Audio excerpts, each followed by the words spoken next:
Me, my mom, and my little sister got an early flight to London to make the most of our day. By landing, we flew over the city to get a look at it from above. It was even possible to see our hotel! The first plan of the day was the Java Whiskers Cat Cafe. We had booked it beforehand, so when we entered, we gave our name, ordered food, and waited for our time slot. We had booked a 15-minute in the Kitten lounge, so we were led downstairs and told to take off our shoes and wash our hands before entering. It was very clean and an intimate space, but with lots of places for the kittens to hide, both on the ground level and on the walls too.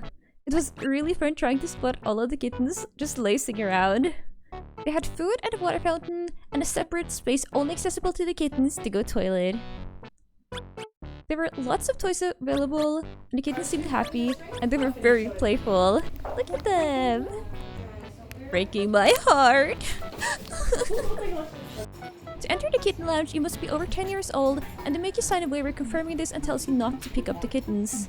Cats are all rescue animals, and they are up for adoption. You pay a separate fee to enter the kitten lounge in addition to the food order, but this is fine as seeing as the money is going towards helping rescue cats. Compared to the cat cafes in Japan, these kitties were a lot slimmer, but that's probably because the visitors are not allowed to give them food.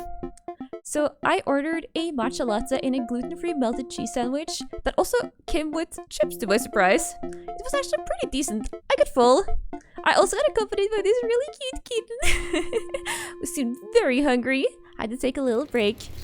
This kitten was by far my favorite, and if I could, I totally would have adopted him, no doubt. We then went sightseeing. We walked from the cafe to Buckingham Palace. It was cool to see, but we didn't really care to enter. After that, we went through the nearby park that was apparently just really popular. We saw Big Ben, and then we started heading back towards our hotel. On the way though, I had seen a really cute store that I just absolutely had to enter. It was filled with sunray merch, and I ended up buying something. I was so weak to see them roll. They know how to get me! Then we relaxed at the hotel until the next day. It wasn't too big, but it was in the very middle of the city and had a super cozy view. So, day 2 and the main event. This day we went to the Harry Potter Warner Bros. Studio tour. So the normal tickets were sold out, so we had to book one with transportation, but it worked out. We got to watch the first movie on the way there.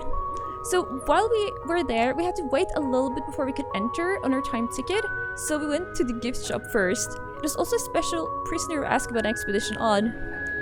The gift shop was actually really cool. It was super nicely made, and especially the one section actually made you feel like you were walking into Ollivander's shop. It had all the character ones, and I did not end up buying anything, but my little sister got this super sick Harry Potter Gryffindor robe plus Ginny's wand. Look at her! She'd saved up all her money and bought it herself. Then we were allowed to enter. And first up was the dining hall. And this means as well, everybody gets a chance to take as many photos and videos as you possibly can. Because you're now walking into what we call in the film industry a hot set. This means everything is ready for filming. So what was really cool is that they told us that everything you see, it's not remade, it's what they actually used in the movies to make it. It's not replicas, it's like all of these costumes were used, all of these props were actually used in the movies. The exhibition was huge though. It was a lot larger than we thought. You see this room? This is only one of many places. And it was such a variety as well. You had some half sets like this one, where you could see like, you know, half of it being built up. And then you had these immersive sets like the dining hall where you could just enter and like all around you, you could see it was like you just built up this world. And there were a lot of props used. There were technologies used. It was just really good. It was really good. It was actually so big that halfway through there is a cafe, and by that time we absolutely had to sit down because like we were exhausted. So one of my favorite things here is this right here, the potion classroom. Both me and my little sister have played Hogwarts Legacy, and honestly, like, I can recognize it. It looks the same. There were also plenty of opportunities to take pictures, so me and my little sister posed, and my mom got to take the photos. Okay, I'll be quiet now and just let you enjoy the rest.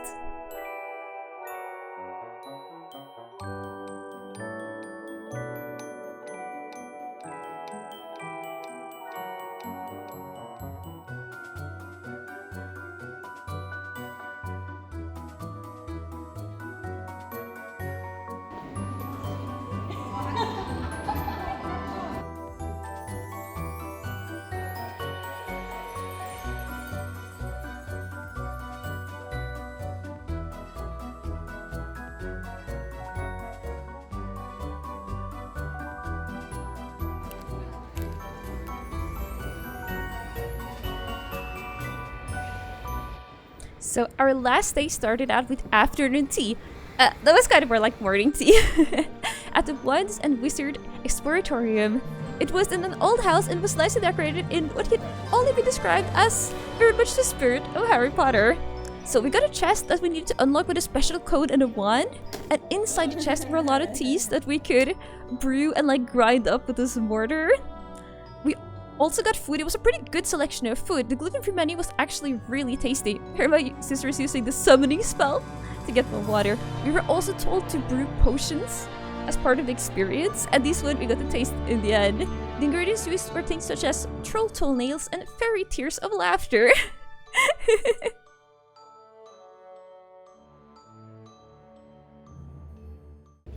So we had some time before our flight back, so we went through all of these cool specialty stores in the Soho area. But me and my little sister really likes crafting and art, and right by our hotel was this really cool old-fashioned art supply store called L. Cornelius and Son. They sell all kinds of paint supplies you could possibly imagine. Did you hear that? The creaking in all the floorboards? It was so cool. Then I brought my family to the Algerian coffee store, an almost 140-year-old coffee store that still uses the same wooden desk to this day. Really fun place, I loved it. The last stop was the House of Spells, and after that we had to leave for the hotel and then we went back to Norway. But it was really fun. Look at that! So this was my journey, and if you made it to the end, thank you so much for watching, and please like the vid if you could possibly imagine watching another one. Thank you, bye!